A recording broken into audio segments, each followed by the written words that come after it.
All right, Rob, we hear a lot, especially from organizations that maybe have never entered into a beverage deal before, but even some that have and are trying to test the waters a little bit. It seems common that everyone either partners with Coca-Cola or PepsiCo.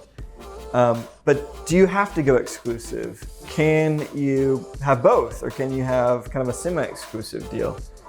What would you say to that?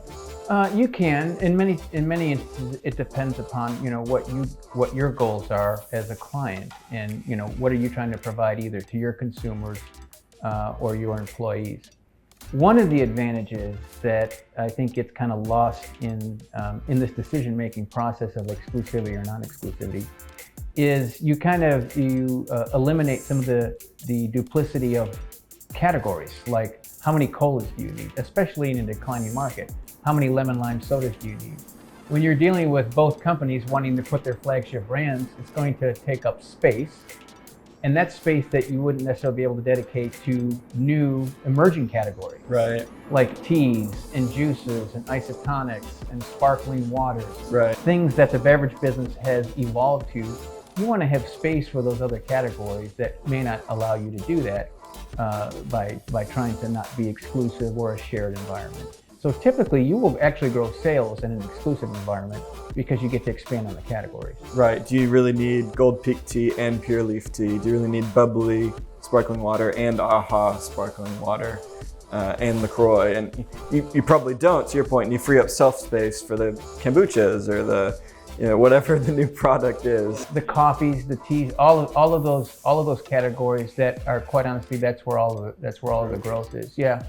And so ultimately, the way this business is so valuable because every human being has to consume something, right? And if you expand the number of categories that consumer is looking at or what's appealing to them, they may not be a carbonated soft drink consumer. If you're in a shared environment, you're eating up a lot of space with carbonated soft drinks.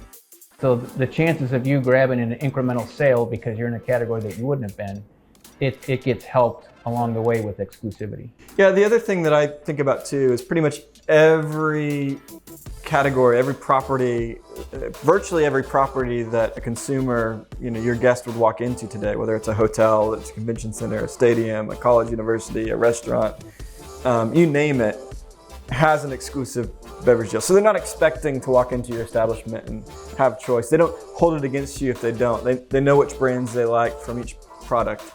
Beverage provider, they don't hold it against you if you don't have it. And they don't give you any credit if you do have it. But we've seen that and every time that when clients move from not having an agreement to going exclusive, beverage sales actually increase. Yeah. The beverage company is motivated to merchandise and to sell product, and they provide a lot of investment in your facility. And and then they merchandise properly, and so it grows sales. Yeah, because you expand categories, and that's ultimately is what's going to drive that. So it happens in every instance. So you're going to grow sales, and then going exclusive is going to provide you a lot more value on the beverage deal. So why wouldn't you, right? Exactly.